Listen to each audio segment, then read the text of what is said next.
Assalamualaikum warahmatullahi wabarakatuh. Perkenalkan, nama saya Khairiatun Nur Anissa, SHUT M4 dengan NIDN 0006088703. Saya adalah dosen di Program Studi Kehutanan, Program Sarjana Fakultas Kehutanan dan Lingkungan Tropis Universitas Mula Warman. Pada kesempatan kali ini, saya akan menyampaikan pernyataan diri dosen dalam Unjuk Kerja Tridharma Perguruan Tinggi atau disingkat PDD UKT-PT bidang pengajaran sebagai salah satu syarat untuk mengikuti sertifikasi dosen gelombang 1 tahun 2026. Saya akan memaparkan mata kuliah Kebijakan Kehutanan dan Lingkungan dengan kode mata kuliah 2504-0160-2W007 dan bobot 2 SKS. Mata kuliah ini merupakan mata kuliah wajib bagi mahasiswa sarjana Fakultas Kehutanan dan Lingkungan Tropis semester 1 untuk mahasiswa mulai angkatan 2025. Mata kuliah ini membahas pengertian konsep dasar serta dinamika kebijakan perundang-undangan di Indonesia dengan penekanan khusus pada sektor kehutanan. Mahasiswa akan mempelajari hierarki peraturan perundang-undangan, sejarah pengusahaan hutan, serta sistem pengelolaan dan perizinan hutan produksi, hutan lindung, dan hutan konservasi. Selain itu, mata kuliah ini menguraikan perkembangan arah kebijakan kehutanan dalam era otonomi daerah, peran para pihak yaitu pemerintah, masyarakat, swasta, dan LSM, serta pergeseran paradigma kebijakan kehutanan dan orientasi eksploitasi menuju pengelolaan hutan berkelanjutan. Materi juga mencakup kebijakan pengelolaan hutan alam dan hutan tanaman, kebijakan fiskal yaitu dana reboisasi dan PSDH, kebijakan pemberdayaan masyarakat, serta dasar hukum pembentukan Kesatuan Pengelolaan Hutan atau KPH. Mahasiswa juga akan mendalami arah kebijakan kehutanan pasca Undang-Undang Cipta Kerja atau UCK. Evaluasi dilakukan melalui ujian tengah semester atau UTS dan ujian akhir semester atau UAS yang menilai pemahaman mahasiswa terhadap konsep, sejarah, dinamika, serta arah kebijakan kehutanan di Indonesia. Substansi mata kuliah ini mendukung SDGs atau Tujuan Pembangunan Berkelanjutan nomor 4 yaitu pendidikan berkualitas, SDGs 13 penanganan perubahan iklim, dan SDGs 17 kemitraan.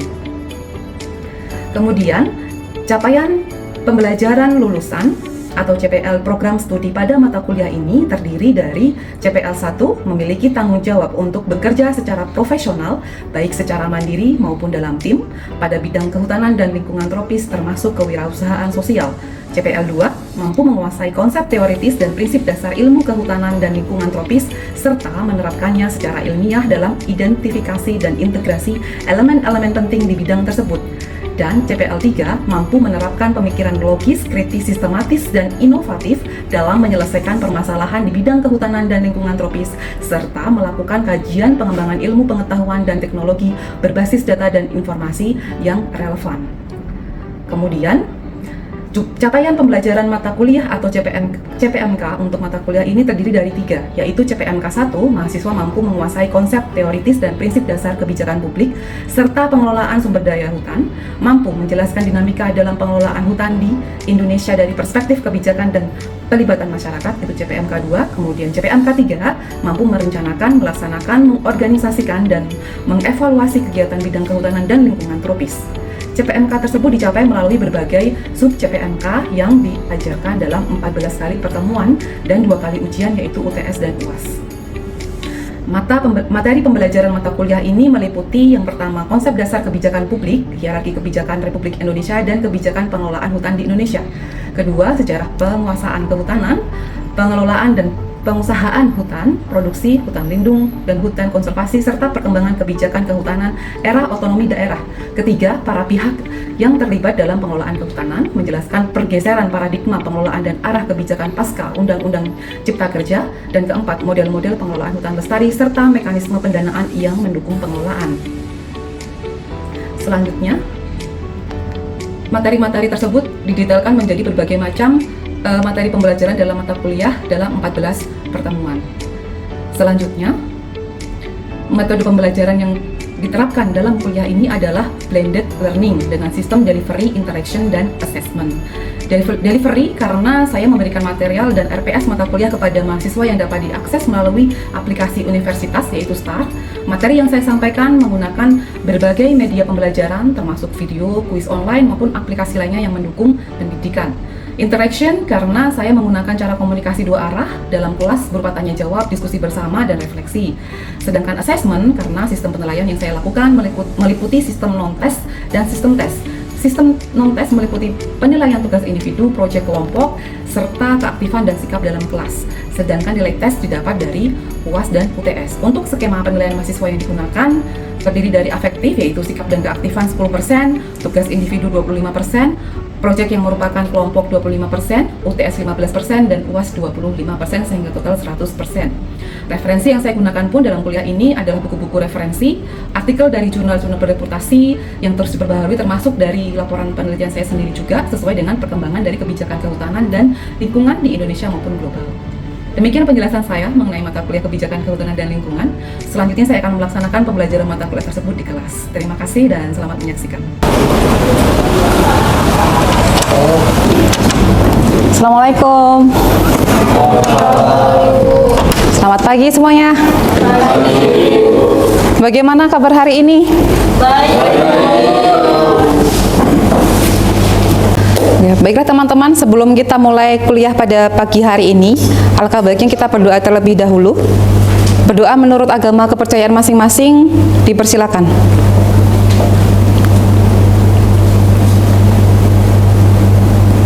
Berdoa cukup?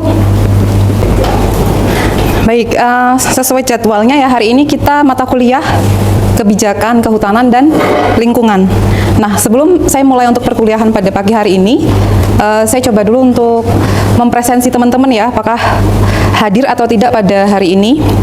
Saya coba cek di star kita. Yang pertama Hamid Ghazali. Oke. Kemudian Leni Subiyaya. Oke. Satu lagi Jairin. Oke. Terima kasih. Selanjutnya kita pada hari ini sesuai dengan dari silabus maupun RPS yang sudah kita bagikan pada hari pertama kuliah, kita sudah memasuki pertengahan ini ya teman-teman ya, pertengahan kuliah pada semester ini. Nah, saya akan membawakan materi mengenai arah kebijakan kehutanan pasca Undang-Undang Cipta Kerja. Seperti yang sudah saya sampaikan di minggu lalu ya, saya sudah bagikan referensi maupun materi-materi yang diperlukan teman-teman untuk teman-teman baca, dan sudah saya upload juga di Star yang bisa teman-teman lihat. Saya harapkan teman-teman sudah membacanya sebelum kita masuk di kuliah pada hari ini. Kemarin saya bagikan pemikiran dari Profesor Haryadi Karto, kemudian ada juga jurnal dari Arianto Nugroho, serta ada satu lagi policy brief dari EU dan Sebijak Institut UGM. Jadi harapannya teman-teman sudah membaca dan juga sudah share video keberlanjutan yang harapannya teman-teman juga dapat memahami bahwa alur dari materi kita hari ini akan sangat terkait juga dengan keberlanjutan. Karena bagaimanapun juga prinsip-prinsip kita di dalam mengeluarkan kebijakan, di dalam menyusun kebijakan itu kembali lagi ke keberlanjutan. Dan itu selalu saya tekankan ya di setiap mata kuliah, di setiap kuliah, untuk tidak lupa gitu bahwa ruh kita ya, kehutanan dan lingkungan itu adalah keberlanjutan. Nah, ini sedikit perkenalan mengenai beberapa kegiatan dari saya. Kalau misalnya teman-teman ada yang belum mengenal, belum mengetahui, saya pernah bekerja di Kementerian Perencanaan Pembangunan Nasional atau Bappenas sebelumnya, kemudian juga pernah menjadi konsultan di GIZ Kalimantan Timur, dan juga saat ini tentunya mengajar asisten profesor di Fakultas Kehutanan dan Lingkungan Tropis. Selanjutnya, untuk materi kuliah kita, tujuan dari pembelajaran pada hari ini adalah untuk memberikan pemahaman ke teman-teman bahwa Undang-Undang Cipta Kerja itu juga mempengaruhi sektor kehutanan, terutama dalam hal kebijakan-kebijakannya untuk nanti mengarahkan bagaimana pengelolaan hutan kita. Pembahasan pada hari ini akan saya tekankan pada yang pertama mengenai kerangka kebijakan yang menjadi istilahnya menjadi inti ya, menjadi core, inti dari Undang-Undang Cipta Kerja dan perubahannya setelah itu di sektor kehutanan. Kemudian apa sih perubahan-perubahannya? Yang ketiganya adalah perkembangan perubahan kebijakan, lalu substansinya. Kemudian kita harapkan teman-teman bisa berdiskusi mengenai isu kritis dan tantangan, dan di akhir bisa kita kemudian tarik refleksi dari substansi kuliah kita pada hari ini. Nah, sebelum kita berlanjut lebih banyak, seperti yang saya tekankan di awal bahwa kuliah kita ini sangat erat kaitannya dan ruhnya adalah keberlanjutan. Jadi saya akan putarkan video. Ini video yang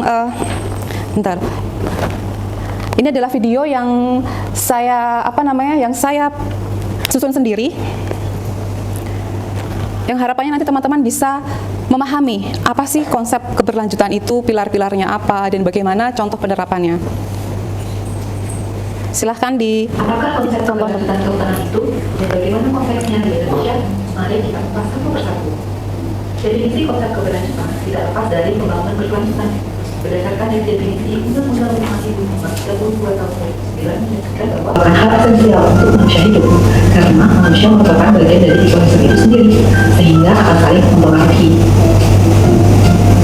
Fungsi ketiga, ekosistem yang berfungsi dan hutan yang sehat dapat mendukung kegiatan perekonomian dan perkembangan masyarakat. Pertumbuhan ekonomi dan perkembangan kebudayaan membutuhkan hutan sebagai sistem kontrol lingkungan dan hasil hutan. Tadi adalah video mengenai apa namanya keberlanjutan ya teman-teman ya. Nah, berdasarkan dari video tersebut ya, video yang saya buat tersebut, apa sajakah pilar-pilar keberlanjutan itu ya? Ada berapa tadi? Tiga. Ada 3 ya, 1, 2, 3. Apakah yang satu pilarnya? Lingkungan. Lingkungan, ekonomi, satu lagi? Sosial. Ya. Jadi, dalam kita menyusun kebijakan, dalam kita memahami suatu kebijakan, terutama di sektor kehutanan, jangan dilupakan dari ketiga pilar ini ya, karena itu yang mendasarkan ke kebijakan kita. Oke. Nah, selanjutnya, karena teman-teman sudah membaca dan harapannya memahami dari jurnal dan artikel yang sudah saya sampaikan, baik di STAR maupun di pembelajaran sebelumnya, silahkan saya mengundang mahasiswa untuk mencoba mengisikan kira-kira apakah perubahan-perubahan yang ada, arah perubahannya apa, dan keterangannya apa. Yang bisa menjawab, oke, silahkan Rizky. Sebelumnya perkenalkan, nama saya Rizky. Kembali, yang pertama untuk perubahan yang ada di dalam Undang-Undang Cipta Kerja, fokusnya, yang paling fokusnya itu untuk penyederhanaan izin yang awalnya UPHK, izin usaha pemanfaatan hasil hutan kayu, menjadi PBPH, perizinan berusaha pemanfaatan hutan, yang dimana di dalamnya memungkinkan pengusaha mengusahakan lebih dari satu komoditas atau multi usaha. Oke, iya. Bisa jasa lingkungan. Disebutnya multi usaha ya. Multi usaha Penyederhanaan kehutanan. izin, kemudian multi usaha yang tadinya hanya IUPHH menjadi multi usaha. Ada lagi teman-teman? Saya mau, Bu. Oke, silakan Lani. Iya, kalau saya sendiri juga itu terkait sama yang video Ibu tampilkan tadi, saya lebih ke berlanjutan sosialnya, Bu, di mana ada perubahan perizinan perhutanan sosial dalam Undang-Undang Nomor 11 Tahun 2020 terkait Cipta Kerja, di mana itu memiliki dampak yang cukup besar ya pada aspek sosialnya sendiri, terutama bagi masyarakat yang tinggal di sekitar hutan. Nah, sebelumnya kan proses perizinan usaha itu melalui berbagai tahapan dengan rekomendasi dari berbagai instansi gitu. Menurut saya itu lebih rumit gitu. Sehingga dengan adanya perubahan ini, perubahan Cipta Kerja tersebut itu bisa membuat sistem perizinan menjadi lebih berbasis resiko, sama juga dengan Hamid tadi sedikit sama. Sehingga menurut saya dengan perubahan ini bisa memperoleh izin tingkat resikonya jadi lebih sederhana seperti itu, Bu. Oke. Baik, jadi intinya adalah mempertimbangkan dampak terutama untuk dampak ke sosial ya. Ya. Jadi keberlanjutan sosial terutama masyarakat-masyarakat yang tinggal di sekitar hutan. Oke. Jadi sangat terkait ya dengan video yang tadi saya tampilkan ya. Baik, terima kasih. Sepertinya 4 orang dulu cukup ya. Kita masih ada banyak diskusi lainnya. Nextnya, nanti nama dan NIM-nya silahkan dituliskan ya teman-teman ya. Oke, nah ini mungkin agak sedikit pusing ya lihatnya. Jadi ini adalah diagram yang pernah disusun oleh Profesor Sigit Hadiwinarto. Beliau adalah dulu juga dosen kebijakan dan pernah menjadi dirjen di Kementerian Kehutanan dan Lingkungan Hidup pada waktu itu. Jadi beliau mencoba untuk jadi salah satu contoh mengenai dinamika dari arah kebijakan kehutanan setelah UCK. Kita bisa melihat ya, kalau UCK di tahun 2020 ya. Kemudian sebelumnya kita mengenal yang namanya HPH ya. Teman-teman familiar ya dengan nama HPH, HTI gitu ya. Yang awalnya HPH perizinannya namanya kemudian diubah di tahun 2009 menjadi IUP HHK. Ini berdasarkan hasil. Kalau dia di hutan alam namanya HA. Kalau dia di hutan industri namanya UPH HTI. Setelah itu di tahun 2014, pada waktu di tahun 2009 belum ada batasan mengenai luasan. Namun kemudian di tahun 2014 dipandang perlu ya, ada batasan luasan suatu konsesi, yaitu batasannya untuk selain Provinsi Papua dan Papua Barat itu 50.000 hektar. Tetapi yang di Papua boleh sampai 100.000. Itu aturan dari Permenhub 2014 gitu. Nah, kemudian berubah lagi di 2016 mengenai luasannya gitu. Jadi secara perubahan-perubahannya adalah di luasan untuk UPH-HK. Kemudian di tahun 2020 keluar UU CK yang mengubah juga bagaimana sektor kehutanan itu dikelola, termasuk dimanfaatkan. Sehingga keluar juga penyelenggaraan kehutanan di tahun 2021 nomor 23 untuk merespon dari UU CK, karena kita harus menyesuaikan kan beberapa peraturan karena ada perubahan di UU CK tersebut. Ada pendetailan mengenai arahan pemanfaatan. Ada Permen LHK nomor 8 dan yang 2021 terutama mengatur mengenai bagaimana memanfaatkan di hutan produksi. Dan di tahun ini juga ada TORA, kemudian ada perhutanan sosial gitu. Secara lebih jelasnya teman-teman bisa nanti melihat di Permen LHK nomor 8 tersebut. Nah, saya ingin kita lebih berfokus ke core-nya atau inti dari kebijakan kehutanan yang merupakan adaptasi respon dari UU CK dikeluarkan, yaitu PP nomor 23 tahun 2021 yang tadi juga sudah disebutkan oleh Rahma tentang penyelenggaraan kehutanan. Ada 8 aspek ya teman-teman ya, atau istilahnya 8 fokus gitu, perubahannya apa saja aspek-aspek tersebut. Yang pertama untuk perencanaan kehutanan secara umum tidak berubah banyak, masih ada inventarisasi, ada pengukuhan, penatagunaan kawasan, sampai keharusan untuk menyusun rencana pengelolaan. Karena di setiap unit manajemen itu apa? Unit atau institusi yang mengelola yang ada di tapak gitu ya, mereka harus memiliki yang namanya RP, rencana pengelolaan. Termasuk ada, kalau di tapak ada apa saja teman-teman? Ingat? Selain konsesi, ada yang namanya KPH atau Kesatuan Pengelolaan Hutan. Ya. Kemudian bahkan kelompok perhutanan sosial juga diharuskan memiliki rencana pengelolaan ya. Jadi semua yang memiliki kawasan untuk dikelola harus punya rencana pengelolaan. Oke. Kemudian perubahan peruntukan fungsi. Nah, itu harus didasarkan pada hasil penelitian kalau akan berubah. Misalkan dari hutan lindung menjadi hutan produksi, harus ada penelitiannya kenapa. Kan itu turun status kan ya, dari yang tadinya lindung menjadi produksi. Dari hutan produksi menjadi hutan produksi terbatas.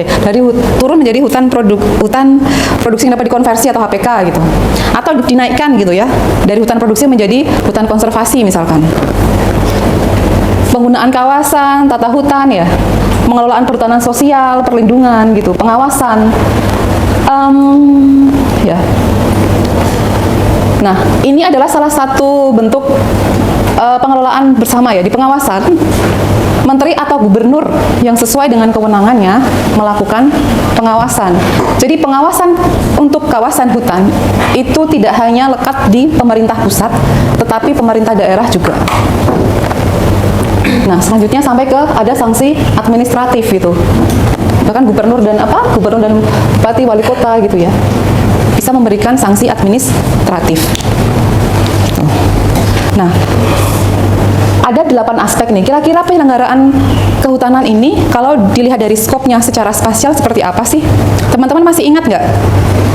Berapa sih luasan dari kawasan hutan di Indonesia? Itu kira-kira kayaknya di kuliah-kuliah pertama ya, itu sempat dibahas gitu. Kawasan hutan, kemudian ada hutan. Kalau kawasan hutan dan hutan sendiri, masih ingat teman-teman? Sekitar 120-an juta hektar. 120-an juta hektar gitu ya. Oke, mari kita lihat ya.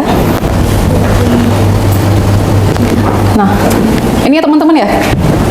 Luasan hutan kita di daratan Indonesia yang masuk sebagai kawasan hutan itu ada 62,97% atau lebih dari separuh, hampir 2/3 daratan di Indonesia.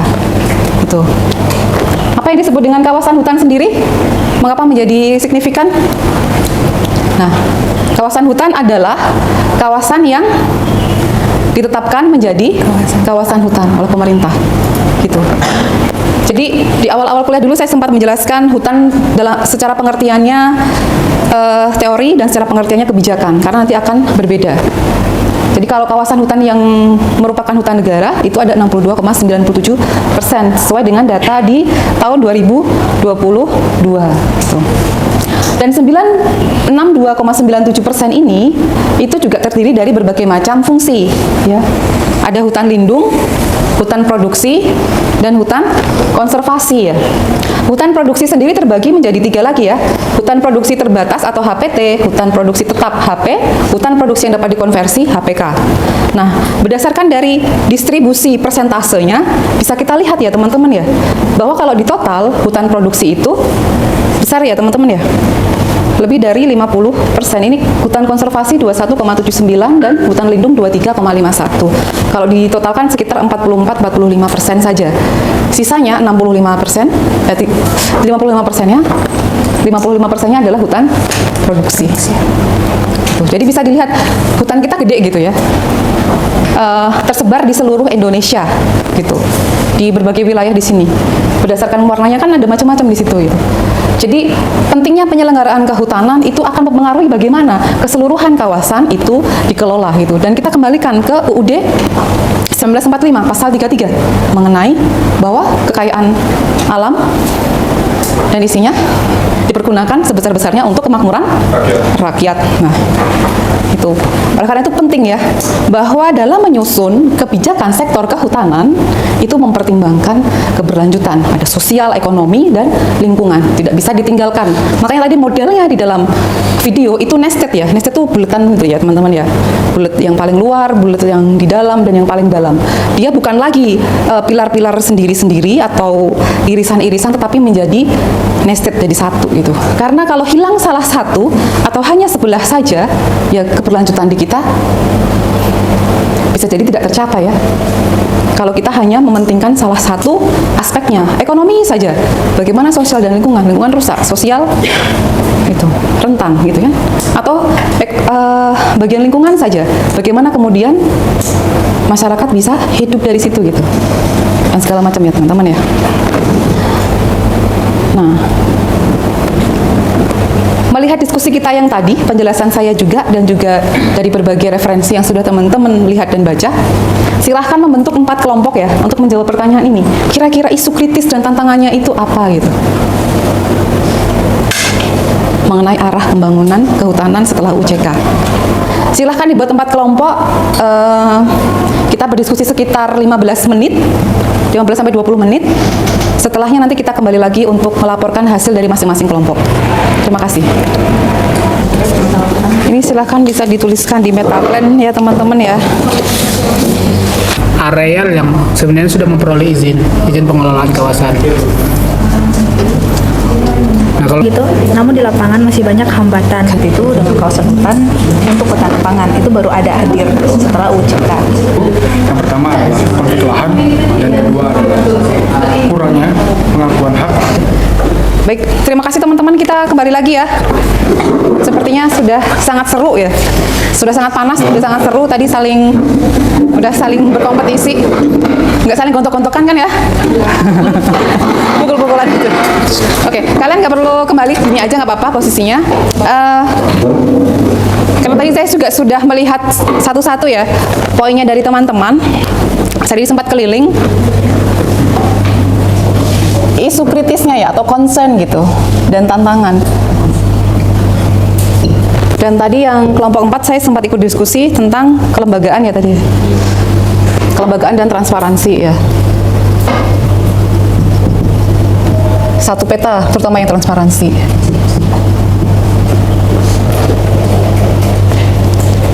Oke. Ya, terima kasih ya. 4 poin yang penting ya di dalam kita melihat tantangan dari UU CK. tadi 4 kelompok sudah mengungkapkan poin-poin penting dari mulai mengenai sinkronisasi antar kebijakan, kemudian transparansi, kemudian juga dampak sosial, konflik lahan gitu, dan pengakuan masyarakat adat, dan juga dari sisi kelembagaan. Dan 4 hal itu adalah isu penting ya, terutama adanya perubahan ya. Bagaimana kemudian sektor kehutanan mengadaptasikan dari 4 isu tersebut agar bisa smooth ya, selaras gitu. Sehingga pelaksanaan di sektor kehutanan dapat arahnya adalah ke 3 pilar itu tadi ya, mempertimbangkan 3 pilar itu. Oke. Nih. Nah, setelah kita berdiskusi mengenai isu dan tantangannya, ini kita sudah sampai di sesi terakhir mengenai refleksi dari pelaksanaan dari substansi yang sudah dijelaskan di awal sampai akhir ini. Nah, kira-kira nih, ini hanya beberapa poin yang sempat saya refleksikan sendiri ya. Kira-kira apa yang harus kita perkuat nih gitu. Dari isu kritis tadi, dari berbagai substansi tadi yang sudah kita bahas. Kemudian sebagai akademisi itu seharusnya seperti apa gitu. Dan kalian sebagai mahasiswa generasi muda itu sebaiknya bagaimana? Boleh saya minta 1-2 orang yang merefleksikan kita pada hari ini? Silahkan. Saya Bu. Oke, silahkan ya Huda. Jadi yang harus diperkuat itu dari hak adat perhutanan sosial itu seperti hak masyarakat dalam perlindungan hutan dan regulasi yang saling mendukung agar pengelolaan hutan berjalan berkelanjutan. Lalu sebagai akademis tugas kita menghasilkan penelitian yang bisa menjadi solusi dan dasar pengambilan kebijakan. Lalu sebagai peran mahasiswa harus menjadi agen perubahan, yaitu belajar, meneliti dan mengajak masyarakat menjaga hutan secara berkelanjutan. Intinya hutan akan tetap lestari jika kebijakan yang didukung oleh peneliti yang berkualitas dan partisipasi aktif masyarakat serta generasi muda. Itu aja Bu. Terima kasih. Oke, selanjutnya ada lagi, satu lagi deh. Siapa? Saya Bu. Oke, silakan Jamhari. Sebelumnya perkenalkan Bu, saya Jamhari. Agaknya kita harus sedikit lebih berfokus pada transparansi daripada pengelolaan itu sendiri Bu. Baik ya. Karena masyarakat sendiri juga butuh semacam pendampingan dari penyuluh selaku pendamping. Juga masyarakat juga butuh edukasi dari pemerintah, dalam hal ini kelompok yang tergabung dalam PS, untuk memberikan edukasi kepada masyarakat sekitar. Oh, ternyata terbentuknya perhutanan sosial itu mampu meningkatkan sosial ekonomi masyarakat sekitar. Nah, transparansi itu berangkat dari edukasi itu berangkat dari transparansi yang dipaparkan oleh pemerintah maupun masyarakat sekitar yang tergabung dalam perhutanan sosial Bu. Terima kasih banyak Jamhari dan Yehuda atas refleksinya kita pada hari ini. Oke, tepuk tangan ya untuk kita semua. Nah, terima kasih semuanya. Sebelum kita akhiri kuliah kita pada hari ini, saya ingin mengingatkan bahwa teman-teman masih ada 1 tugas individu dan 1 tugas proyek kelompok yang sudah di-share ya, mengenai ketentuan-ketentuannya. Jangan lupa karena bobot nilainya 25%, jadi menentukan banyak sekali di nilai akhir kalian. Silahkan dicek kembali startnya teman-teman ya. Kuliah pada hari ini kita akan cukupkan sekian saja. Kita berdoa ya teman-teman ya. Baik, sikap berdoa. Berdoa menurut agama dan kepercayaan masing-masing. Berdoa dipersilakan. Berdoa cukup. Assalamualaikum warahmatullahi wabarakatuh. Mohon maaf kalau ada yang kurang dan salah. Terima kasih. Demikianlah video pembelajaran dari mata kuliah Kebijakan Kehutanan dan Lingkungan yang merupakan salah satu persyaratan diri dosen untuk unjuk kerja Dharma Pengajaran sebagai salah satu syarat sertifikasi dosen gelombang 1 tahun 2026. Melalui mata kuliah Kebijakan Kehutanan dan Lingkungan ini, diharapkan mahasiswa dapat memahami mengenai konsep dan dinamika dari kebijakan kehutanan dan lingkungan, termasuk materi yang saya ajarkan tadi. Pada nantinya diharapkan para mahasiswa pada saat sudah bekerja, baik sebagai pemangku kepentingan maupun sebagai pemangku kewenangan, dapat kemudian mengimplementasikan nilai-nilai dan pengetahuan yang diperoleh dari kuliah ke dalam dunia nyata. Kami harapkan mahasiswa kehutanan dapat menerapkan prinsip-prinsip keberlanjutan di dalam kerja-kerjanya nanti di masa depan. Sekian dari saya, Khairiatun Nur Anissa. Terima kasih. Wassalamualaikum warahmatullahi wabarakatuh.